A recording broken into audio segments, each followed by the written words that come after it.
Well, hey everyone, this is Don Smith. I hope you're having a great day. Hey, I'm back from doing a lot of traveling and excited to teach you something kind of new with me today, and that is working with masks inside of Lightroom, in particular the luminosity mask and the color mask. I'm going to teach you how to create these masks, why I would want to create them, and how to use them. And we're going to use a picture that you see up on my screen of Grand Teton National Park. This is the Teton Range at sunset. Now you may be looking at this picture and going, Don, have you lost your marbles? This is a terrible picture. Well, what you're looking at is actually the raw file of the image we captured with my workshop group, in which Gary Hart helped me and then we went the following week to the Eastern Sierra, where it was his workshop, and I helped him. And I want to get back to this. We had a lot of clear sky days, which can be both good and bad out in Grand Teton National Park. You have to understand the mountain range out at Grand Teton National Park runs north to south. So obviously the sun, you're going to be shooting back at it at the west when you're doing sunset shots. And without some clouds in the sky, that can get real tricky. And this is the raw exposure, as I said, and I want to direct your attention up here to the histogram. And you can see we got a little bit of clip going on in the highlights, and I'm going to show you that. I'm going to reset this in just a minute. And a little bit of clips going on in the black, which is a good thing. The clips in the highlight is actually the sun, because that is a spectral highlight. I captured this. Let's go up and take a peek. 100 ISO. This is on a tripod. Sony A7R5. The 24 to 105 at 33 millimeters set to f16 and 1/80th of a second. So there's all your technical knowledge you need to know. Not that it really matters. The key in all of that is f16 does matter if you want to create a sun star. And you have to let the edge of the sun get right onto this hard line, which this is Grand Teton Peak. So you're still sitting there scratching your head, probably going, well, Don, why is this a great exposure? Well, in digital nowadays, I always say if you have a camera that's somewhere no more than maybe a mirrorless, no more than 5 years old, you're going to want to control the highlights and process for the shadows. Don't believe me? I'm going to show you in just a second here. I got to activate it. And that is what I pulled out of those shadows. So I'm going to reset all of this, and I'm going to show you my workflow. You can see we have an ugly branch sticking in. The horizon went a little crooked and cockeyed. I tend to do stream of conscious editing. And what that means is you might see a lot of instructors on YouTube, and they're following a set of notes. In fact, they may even let you download the picture and the notes. I don't do that. I do rehearse it one time through, but I can honestly say I will never process an image the same way twice, because your mood, time of day, how I'm seeing color or lack thereof, how I'm reading tones or lack thereof, how I'm trying to balance the picture, that can change at any given sitting. Even during the day, come back to a picture a couple different times. And I tend to like to put images away for a day. I've talked about this and come back because I think sometimes I spot things I've done wrong. But we're going to, nonetheless, let's get to work on this. We're going to go through, and I'm going to walk you right through how I process this. And then towards the end, you're going to see where we pay attention to the luminosity and the color masks inside of Lightroom. I'm going to do this all in Lightroom. So the first thing I'm going to do, when you open up Lightroom, we've gone over this a bunch of times. It's in my processing course, Landscape Photography Made Easy. The link is down below. You're going to see we have a lot of different starting points here.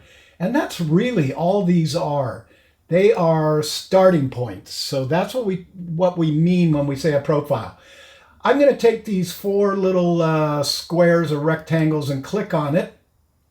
and I'm going to hover over adaptive color. And that doesn't look too bad. But if I get off of that and come to Adobe Color, Adobe Landscape, Adobe Vivid, which is standard, it's not really doing anything to those shadows down below the skyline. But this is a profile that Tony Kuiper made. You can go on his site. The link is down below. And you look up your camera. Again, this is a Sony a7R5. So I'm going to click on that. I'm going to come up here and click Close. And then I'm going to come over here. You can see nothing's changed through here, but watch when I click Auto. And suddenly you start to see that image really start to appear. And now you can look up, I have my highlight alerts turned on, so you can see when I hover over the highlight alert, let your eyes drift back to the sun. That's where we're getting the blown, and that should be, that's natural. And just a few little shadow clippings down here, which I go over every video that I do. That's good. That's called DMAX in a printer's world, which stands for density maximum. But let's see if we can't get this a little bit more balanced. I'm going to show you now what I just call global. And I'm going to bring up the blue because I know there's a lot of blue in this shot. I don't want to go too much, maybe about 57, 55, 56. That's daylight balance, and this was a sunset shot. I'm going to bring up these shadows all the way and expose what's down in there. I'm not going to touch clarity, dehaze, or texture right now. We may come back to those later. I'm going to come down to just the default here on sharpening. I'm going to hold the Alt if I'm on a PC, Option if I'm on a Mac, and I happen to be on a Mac. And take your slider and bring it all the way over until you just see the edges being sharpened, okay? And lens correction, it's already picked up that I've used my 24-105. And if that's not showing, you want to put a check mark in, enable profile corrections. Remove chromatic aberration. I've been over all of this a bunch. Probably if you own gear that's within, like I said at the start of the video, the last 5 years, and lenses that are not third party. I can't vouch for third party, but where I'm Sony, I use all Sony glass. You're not going to have a problem with chromatic aberration. That's usually an abnormal red or colorish line around a hard edge, especially in a contrasty scene like this.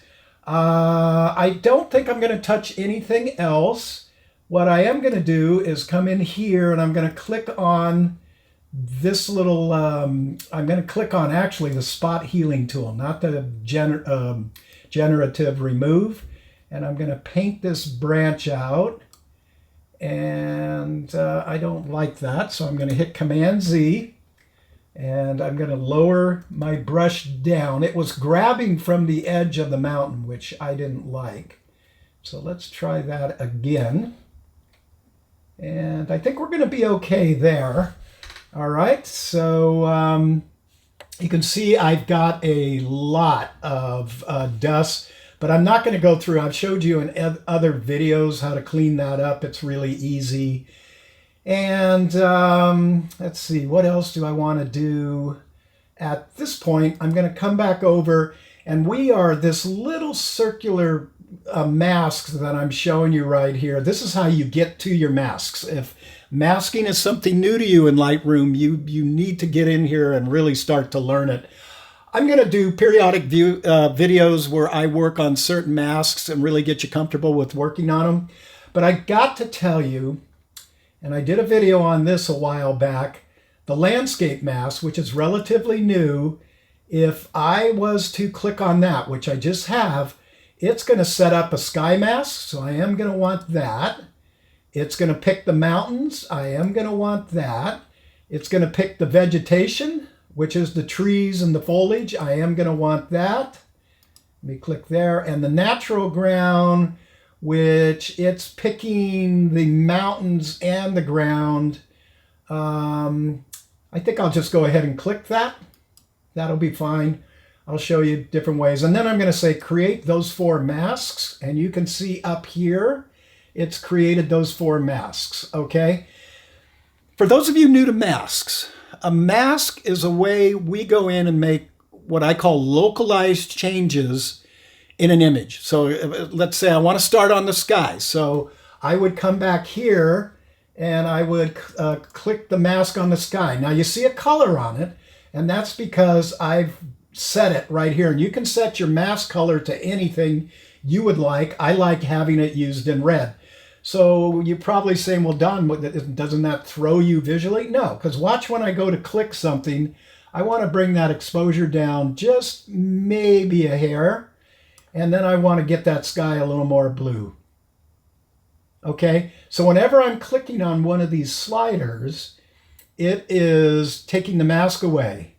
But there it is, and now I've worked on that mask. Okay, let's go through a couple others because we're just balancing here. I know there's too much blue in these mountains, so I'm just going to warm that up, just like so. Maybe bump a tad bit of contrast in there. Like that. And then I want to come down to this foliage and I want to add a little warmth to the foliage.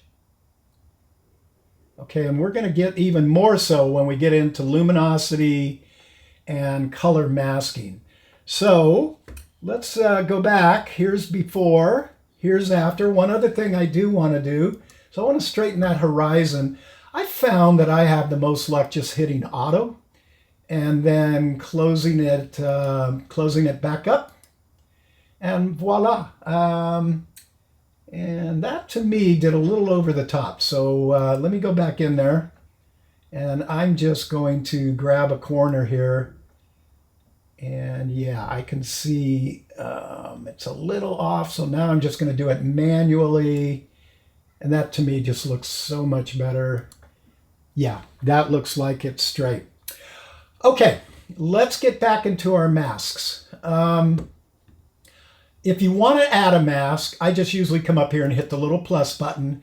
And what I want to do now is I want to come down here where it says color range and luminosity range. And it doesn't really, well, it does matter. I was going to say it doesn't really matter. I think it does. I like working with luminosity first. So I'm going to click here. And I'm going to bring my brush or this eyedropper tool somewhere in, like either on this tree branch. Let's just click there. No, I think I'll bring it over here. It's a little darker in here. And when I do that, you can see it's applying to the mask to most of that foreground, even some of the ground up here, which we're going to work on separately. But you have this little tool here, and I can start to shrink down this mask just by pulling in here. I can expand the mask if I click in here, and now that's getting me back up into the dirt. You see it has caught over here, but those are some trees. And I think this is doing a good job. It's leaving the yellow foliage alone, which it should because that's lighter. These are pine trees sticking up here, so it should grab that. And I don't think I'm going to grab the overall exposure, but let's try it. I'm going to first come in and just grab the slider or the shadow slider. And I like that a little bit more. Then I'm going to come back and I'm going to add a little contrast, okay? Now, I still think this side over here happens to be a little bit dark. So what I'm going to do is probably come back up here and take the exposure up just a smidgen. I don't want to flatten it out too much. And when I raise it up, that's a third right there. I will go ahead and bump some contrast back in. And I want you to think of contrast. If we have a histogram and the right side of the histogram is our highlights, left side's our shadow, and I took my hands right in the middle of that histogram and I pushed like this, I would be bumping up the highlights, more contrast in the highlights, and conversely bumping up more contrast in the shadows. Okay, so I'm sort of taking that flatness right out of the middle. This may need a little bit more, but let's move along to the color mask now. So that's how you use a luminosity mask, okay? Let's click here, come back down to color range. And I want to work on the yellows, so I am going to take my you can see it turns into another eyedropper tool. And let me find some yellow right down in here and click. And you can see, well, gosh, Don, that just selected everything. Yeah, but we have a little slider up here where we can refine things, and that's not the one I want to pull on. There it is, color range, where it says refine. And I'm going to pull this down just to where I can see it's covering up my yellow trees. And remember, I have a reddish mask, so now those trees look orange and the brush looks orange. But that's okay, because I'm going to now click on the yellow temperature slider, and I'm going to move this up almost all the way. I really want to bring that yellow out of there. And I may even bump the hue just a little bit over into the yellows. Now that's turning it green, so maybe I'm going to leave that alone. Let's come down and try the saturation. You can see I'm doing the seat of the pants, as I tell you. There we go. Now I'm starting to get that yellow popping in there the way I want. Come back to the backslash key on your keyboard. Turn it off. Cleanse your eye. Turn it on. Turn it off. Turn it on. All right. We're getting this area looking really nice, but you know what I don't like? I don't like this dirt, light gray, or yeah, kind of middle tone gray of the dirt here. So that's a luminosity problem, right? So we're going to come back in, we're going to add another luminance range. And I'm going to click into this lighter dirt. This is just a little plateau. Once again, it selects everything. So what I want to do is just refine it into the dirt, bring it down off that mountain, because we've already worked with that. And now I'm just going to come into overall exposure and bring my exposure all the way, well, not all the way down, but I'm going to bump it down a half stop. And I might bring the shadows down. Now that's too much. I don't want to draw attention to it. And if you start tugging on these sliders too much, you will pull attention to areas you're hoping not to pull it to. So let's cleanse our eyes. Backslash key, backslash key. Now I can come back in. I'm going to just create another foliage mask. So I'm going to do it via color range. And we're going to take that refinement and we're going to pull it all the way down. And this time it's caught quite a bit of it because there is a lot of yellow and green, and these are green pines. And with it being backlit, there's really no definition in it. So what I'm going to do is come back here and take the shadow slider, lighten it up just a smidgen, and then really start to bump the contrast in there. Okay, so we are getting there. And I don't like this area right here. This is a little bright, so this is going to be an easy fix. We're just going to come over and with the brush tool, I'm going to take the exposure down maybe a third of a stop, and I'm just going to brush that in. And it's looking like I need to pull it down a little bit more. Maybe about right there. Just to work the eye away and off of that. And let's go before, after. A couple more things I want to do. I want to add a linear brush. And where are you hiding? Linear brush, linear gradient right there. Not the brush, the gradient. I'm going to hold the shift key and pull up from the bottom. It's a little bright down there. And I'm just going to darken that down because I want the eye to start in here in the yellows. And yeah, that's starting to look pretty good now. I'm going to come back to this mask, the second one we created, and I'm going to add a little more yellow in there. See, the beauty is of it all, and you can name all of these masks. I'm just doing it from memory. You can also add and subtract from a mask, and that's what this is all about. We'll go over that on another day. So, yeah, let's go back and take a look. This is before with where you thought I was kind of nuts in how I exposed it. And this is after. And I think I'm pretty close to having this. I don't think it's a perfect fit. We can do one more thing here. I'm going to add a brush. This is just freehand. I want to just darken this area down a little bit. Okay. There we go. Just kind of in there, before, after, and I'm going to take this down and I'm going to bring it up, and then I'm going to right click and open this into Photoshop. And I do want to show you one thing that I haven't been able to replicate here in Lightroom. I'm sure if I played with it enough I would, but I'm going to show you something in the Tony Kuiper panel, and I have a link to this down below. Two things I actually want to show you.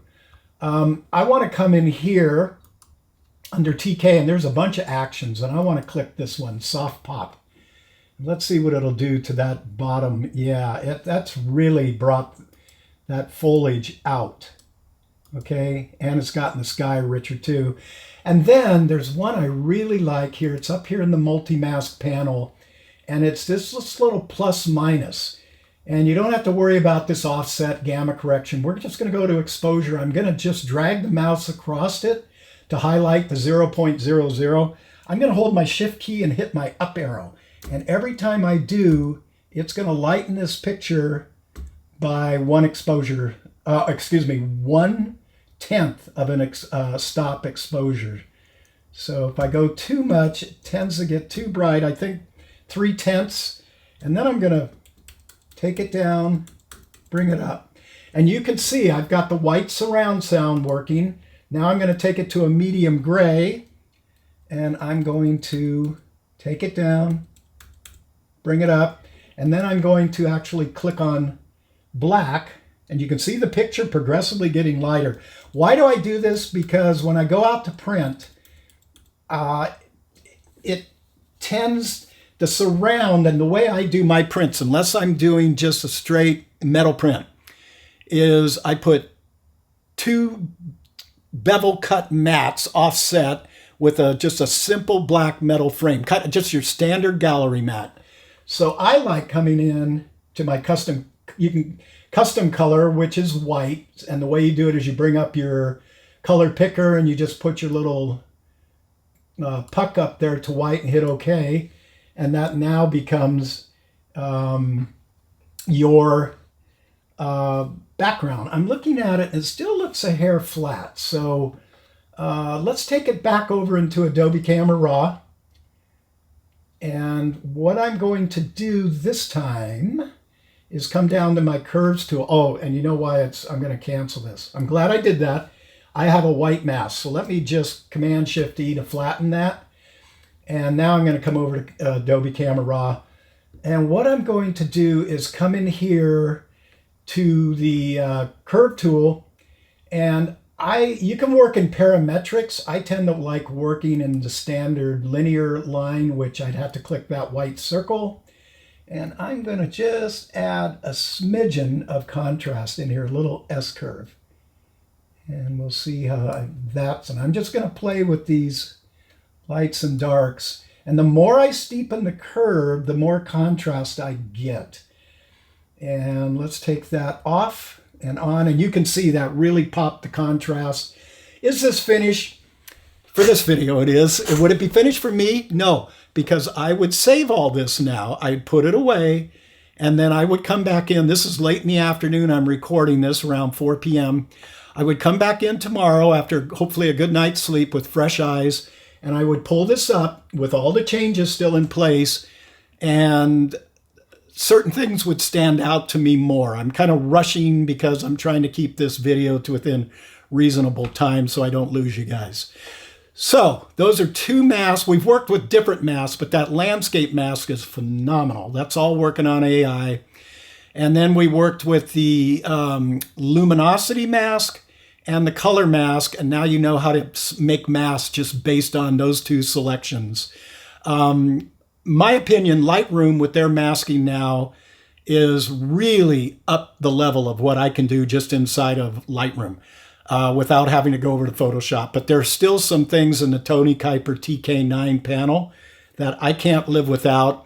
And I will say, as good as Lightroom has gotten, TK9 is still the most surgical way to learn. You will learn it, not all, but you will learn it if you purchase my Landscape Photography Made Easy course. The link is down in the show notes.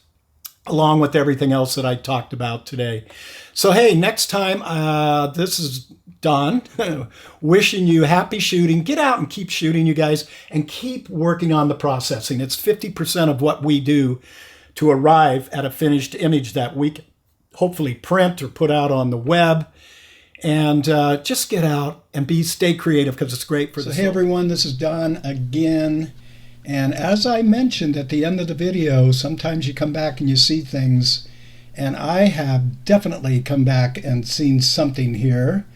And I'm going to show you. It's still just looking a little flat and lifeless down here. So I am going to click Contrast. And then I'm coming down to my tone curve because my shadows are already up at 100 points here. So I'm just, again, I'm just not in the parametric. I'm just in the regular curve. I'm going to come right about here and just open that up a tad. And now I like it. I think I got it. I'm happy with it. So that little add-on just took me 10 minutes to cleanse my eyes. I walked downstairs to say something to my wife, came back up, had to add that. And right in here, I probably could create one more color mask. You know, I'm always saying one more. So let's just do color range. Let's select into that. And we're going to take the refinement way down, so it's just on those trees. And let's see, this may or may not help. And that's not really, it's taking it out.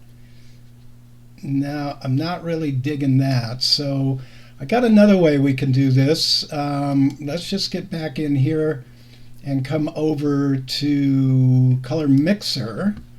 And we're going to click the saturation, put the crosshairs right on the yellow, and push up. And now I'm kind of getting it. And I want to lighten those trees a little, so I'm going to do the same to the luminance. And I'm going to raise up.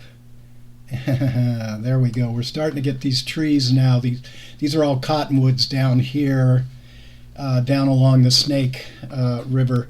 So let's take before, after. Lot better before, after.